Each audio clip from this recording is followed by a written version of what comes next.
Right. Election ചാനലിൽ ഇന്ന് എന്നോടൊപ്പം പൊളിറ്റിക്കൽ ഡെസ്കിൽ നിന്നും തെരഞ്ഞെടുപ്പ് വിശകലന വിദഗ്ധൻ ആർ കിരൺ ബാബു ആണ് ചേരുന്നത്. കിരൺ, സ്വാഗതം. ഇന്നലെ നമ്മൾ തമിഴ്നാടിൻ്റെ രാഷ്ട്രീയം ആണ് പറഞ്ഞു തുടങ്ങിയത്. അത് ഒരുപക്ഷെ ഒരുപാട് എപ്പിസോഡുകൾ ഉണ്ടെങ്കിൽ പോലും പറഞ്ഞ് അവസാനിപ്പിക്കാൻ പറ്റാത്ത ഒന്നാണ്.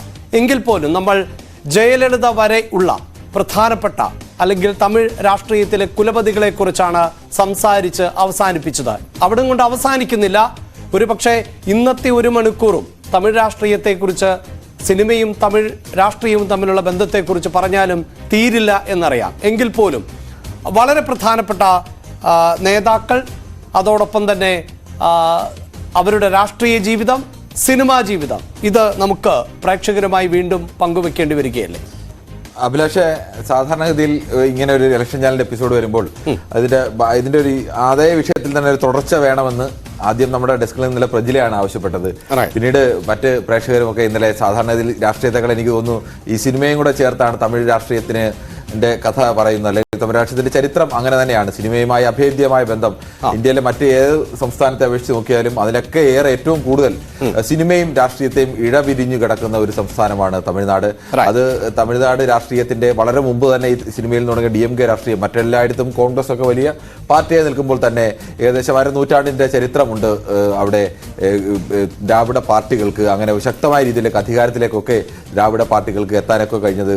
അതുകൊണ്ട് തന്നെ തമിഴ് രാഷ്ട്രീയത്തിന്റെ കഥയ്ക്ക് കൂടുതൽ താല്പര്യം പ്രേക്ഷകർക്ക് കൂടി ഉണ്ടാവും. അതുകൊണ്ടാണ് നമ്മൾ അതിന്റെ ബാക്കി കഥകൾ കൂടി ഇന്നലെ ജയലളിതയിലാണ് അവസാനിപ്പിച്ചെങ്കിൽ ജയലളിതയിൽ അവസാനിക്കുന്നതല്ല തമിഴ് രാഷ്ട്രീയം. അതിനുശേഷവും തമിഴ് സിനിമയും രാഷ്ട്രീയവുമായി ബന്ധപ്പെട്ട കഥകളൊക്കെ വരുന്നുണ്ട്. ഇന്ന് ഏറ്റവും അവസാനത്തിൽ വിജയ് രാഷ്ട്രീയത്തിൽ പ്രവേശിക്കുമോ? കഴിഞ്ഞ ഏറ്റവും അവസാനം ഇറങ്ങിയ വിജയുടെ ലിയോ സിനിമയിലെ പാട്ട് പോലും അത് രാഷ്ട്രീയത്തിലേക്ക് വരാനുള്ള സൂചനയാണ് എന്ന മട്ടിൽ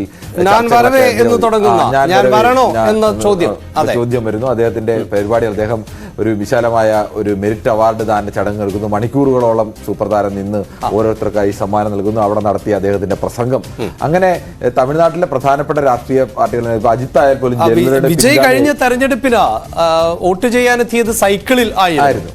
അങ്ങനെ വിജയുടെ രാഷ്ട്രീയത്തിൽ നേരത്തെ മെഴ്സൽ സിനിമ ഇറങ്ങിയ സമയത്ത് GSTക്കെതിരായ പരാമർശങ്ങൾ, അങ്ങനെ ഇപ്പോഴേറ്റവും ശക്തമായി നിൽക്കുന്ന തമിഴ് രാഷ്ട്രീയത്തിൽ നിൽക്കുന്ന അഭ്യൂഹം എന്ന് പറയുന്നത് വിജയ് പുതിയ രാഷ്ട്രീയ പാർട്ടിയുമായി വരുമോ, അതോ വിജയ്ക്ക് സ്റ്റാലിനുമായി വളരെ അടുത്ത ബന്ധമുള്ള വ്യക്തിയാണ്, DMKയിൽ ചേരുമോ, അതോ മറ്റേതെങ്കിലും രാഷ്ട്രീയ മൂവ്മെന്റിന്റെ ഭാഗമാകുമോ ഒക്കെ, അങ്ങനെ ഒരുപാട് സാധനമാണ്. എന്തായാലും വിജയെ നമുക്ക് പ്രത്യേകമായി തന്നെ പരിശോധിക്കാം. നമുക്ക് ആദ്യം ഈ തമിഴ് രാഷ്ട്രീയത്തിന്റെ ഇന്നലെയും ഒരു ചരിത്രം പറയണമെന്ന് വെച്ചാൽ അവസാന നിമിഷം നമുക്ക് കഴിയാതെ പോയതാണ്. തമിഴ് രാഷ്ട്രീയത്തിന്റെ ഒരു സിനിമയുടെയുമായി ബന്ധപ്പെട്ട ഒരു ചരിത്രം കൂടി പറഞ്ഞ് തന്നെ നമുക്ക് തുടങ്ങാം.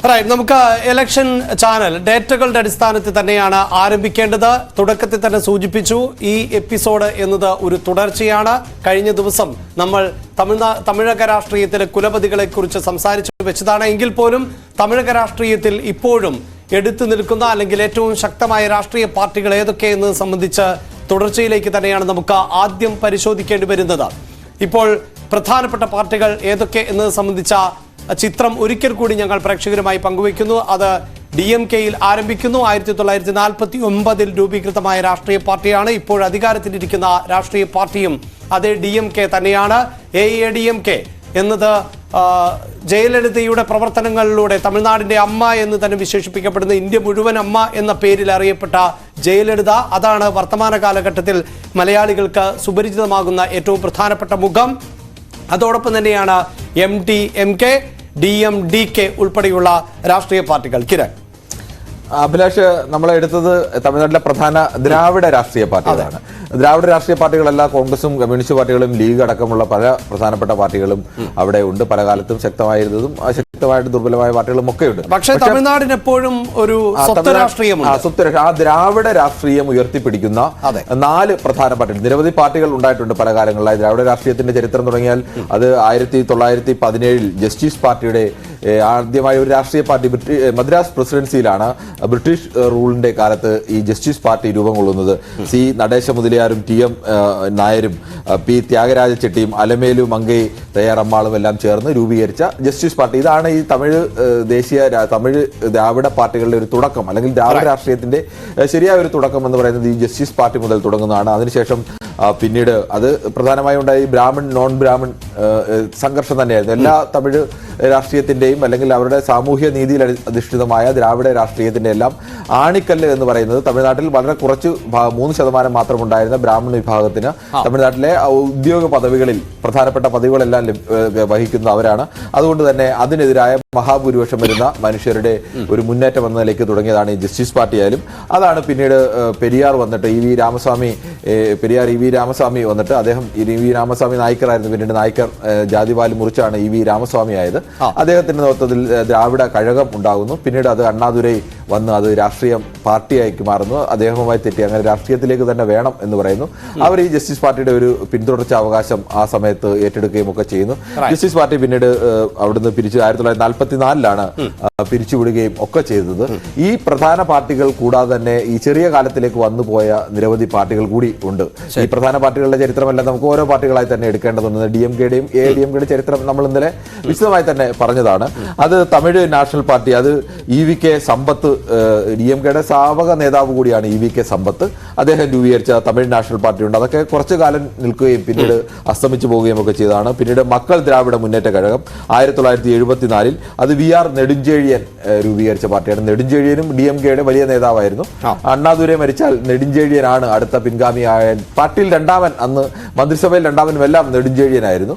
അന്ന് ഈ നെടുഞ്ചെഴിയനെ ഫലപ്രദമായി വെട്ടിക്കൊണ്ടാണ് കരുണാനിധി ആയാലും, കരുണാനിധി അന്ന് MGRന്റെ കൂടി സഹായത്തോടു കൂടി DMKയുടെ അധികാരം പിടിച്ചെടുക്കുന്നത്. അദ്ദേഹത്തിന്റെ പാർട്ടിയായിരുന്നു മക്കൾ ദ്രാവിഡ മുന്നേറ്റ കഴകം. അദ്ദേഹം മറ്റൊരു പാർട്ടി കൂടി സമാനമായ രീതിയിൽ ഉണ്ടാക്കിയിരുന്നു. ആ പാർട്ടിയും പിന്നീട് ഇതെല്ലാം AIDMKയിലേക്ക് ലയിക്കുകയായിരുന്നു. DMKയിൽ തുടങ്ങി മറ്റു പാർട്ടിയിലൂടെ AIDMKയിലാണ് ആ പാർട്ടിയും എത്തിച്ചേർന്നത്. പിന്നീട് തമിഴക മുന്നേറ്റ മുന്നണിയാണ്. അത് ശിവാജി ഗണേശന്റെ പാർട്ടിയാണ്. ഈ ശിവാജി ഗണേശനും MGRും ഒരേപോലെ വലിയ സ്റ്റാറായി നിൽക്കുമ്പോൾ രണ്ട് സിനിമക്കാരെല്ലാം രാഷ്ട്രീയത്തിൽ ഇറങ്ങിയാൽ വിജയിക്കുമെന്നും തമിഴ്നാട്ടിൽ പറയാൻ കഴിയില്ല. ശിവാജി ഗണേശനെ പോലെ വലിയ ആരാധക വൃന്ദമൊക്കെ ഉള്ള, അല്ലെങ്കിൽ ഒരുപക്ഷെ അഭിനയത്തിൽ MGRനേക്കാളൊക്കെ മുകളിൽ നിന്ന ഒരു നടൻ കൂടിയാണ് MGR. പക്ഷെ അങ്ങനെയല്ല, ഒരു നായക താരം എന്നുള്ള വലിയ പരിവേഷമൊക്കെ ഉണ്ടായിരുന്ന ആളാണ്. ശിവാജി ഗണേശൻ നിന്ന സ്ഥലത്തെല്ലാം പരാജയപ്പെട്ടു പോയ, സ്വന്തം പാർട്ടി പരാജയപ്പെട്ടു, കോൺഗ്രസിൽ പോയി അവിടെ നിന്ന് മാറി പല പാർട്ടികൾ അദ്ദേഹത്തിന് പല കാലങ്ങളിലായി കയറി ഇറങ്ങേണ്ടി വന്നു. ഒരിടത്തും ഒരു ബോക്സ് ഓഫീസിൽ 1 ഹിറ്റുകൾ സ്ഥാപിച്ച ശിവാജി ഗണേശന് തൊട്ടതെല്ലാം അമ്പെ പരാജയപ്പെട്ടു പോകുന്ന രാഷ്ട്രീയമായിരുന്നു ശിവാജി ഗണേശൻ്റെത്. അതുകൊണ്ട് തന്നെ നമുക്ക് രാഷ്ട്രീയം പറയുമ്പോൾ ഈ ഇറങ്ങുന്ന നായകന്മാരെല്ലാം വിജയിക്കില്ല എന്ന് തന്നെ, അല്ലെങ്കിൽ അത്തരം അനുഭവങ്ങൾ കൂടി ചേരുന്നതാണ്. തമിഴ്നാട്ടുകാരെ കുറിച്ചൊക്കെ ചിലരൊക്കെ പറയുന്ന അവിടെ തമിഴിൽ ഒരു നായകൻ അങ്ങ് ഇറങ്ങിയാൽ അങ്ങ് സിനിമയിൽ വിജയിക്കും. അങ്ങനെ ഒരു നായകൻ ഇറങ്ങിയാൽ സിനിമയിൽ ചരിത്രം എന്ന് വേണം മനസ്സിലാക്കാൻ. ആ ചരിത്രത്തിനൊക്കെ അപ്പുറത്തേക്ക് നായകന്റെ പ്രാധാന്യവും ഒക്കെ ഉണ്ട്. പക്ഷെ അതിനപ്പുറത്തെ ചില കാര്യങ്ങൾ കൂടി വേണം ഈ ഇവിടെ വിജയിക്കാൻ.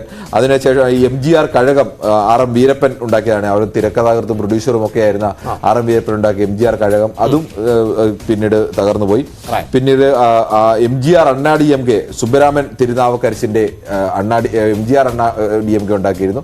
അതും പിന്നീട് അത് BJPയിലൊക്കെ ലയിക്കുന്ന അവസ്ഥയൊക്കെയാണ് ഉണ്ടായത്. അങ്ങനെ ഈ പാർട്ടികളൊക്കെ ഇങ്ങനെ ചെറു പാർട്ടികൾ, നിരവധി ദ്രാവിഡ പാർട്ടികൾ പല ഘട്ടത്തിലായി നിന്നിട്ടുണ്ട്.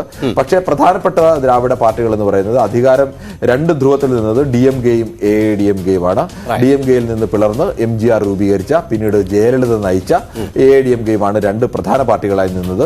മറ്റ് 2 പാർട്ടികളായാലും MDMK ആയാലും, വൈക്കോ രൂപീകരിച്ച MDMK ആയാലും പിന്നെ DMDK ആയാലും, ഈ 2 പാർട്ടികളും പിന്നീട് സജീവമായി തന്നെ നിൽക്കുകയും വിജയകാന്തിന്റെ മരണത്തോടു കൂടി ആ പാർട്ടിയുടെ അവസ്ഥയൊക്കെ കണ്ടറിയണം. അത് ഏകദേശം കഴിഞ്ഞ 2 തെരഞ്ഞെടുപ്പിലും ആ പാർട്ടിയുടെ അവസ്ഥ പൂജ്യത്തിലേക്കൊക്കെ വന്നു. 29 പ്രതിപക്ഷ നേതാവായിരുന്നു വിജയകാന്ത്. പക്ഷെ അവിടെ നിന്ന് ഒരു വലിയ തകർച്ചയിലൊക്കെയാണ് നീങ്ങിയത്. എന്തായാലും അതെല്ലാം നമുക്ക് വിശദമായി തന്നെ പരിശോധിക്കാം.